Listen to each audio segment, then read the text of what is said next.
দেখতে পাচ্ছেন এ এ এ এ এই যে বালিশে, হ্যাঁ বালিশে বালিশ, এই তো সে মানুষের মতন দেখেন। ওরাও কিন্তু একটু আরামায়েশ চায়, ঠিক আছে না? আমরা যেরকম বালিশ দিয়ে ঘুমাই মাথার নিচে, তারাও দেখেন এই যে পছন্দ করে, ঠিক আছে না? এই তে ঘুমাও ঘুমাও ঘুমাও, সুন্দর।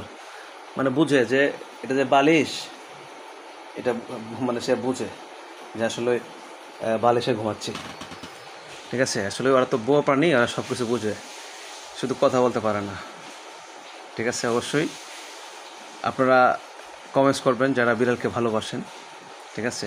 দেখে আমি যে ভিডিও করছি, দেখে আবার কী খবর। টুনি, এর নাম হচ্ছে সুরু টুনি। ওর মা মারা যাওয়ার পরে ওর মার নাম ছিল টুনি। তো ওর মা যখন মারা যায় তখন ওর মানে চেহারাটা ওর মার মতনই, একদম সেম চেহারা, সব কিছু। এই জন্যই হ্যাঁ, খাওয়া দাওয়া আছাড় চলাফেরা সব মার মতন, এই জন্য রাখা হয়েছে সুরু টুনি, ঠিক আছে? আর মাটা মারা গেছে ওদের 1-2 মাস বয়সে রেখে মারা গেছে।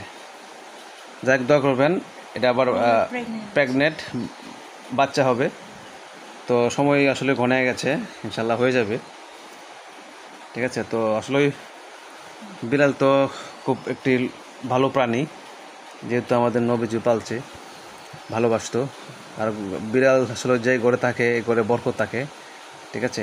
দেখেন, শুনে আমি কি বলছি, মাথা আঙ্গে শুনতেছে।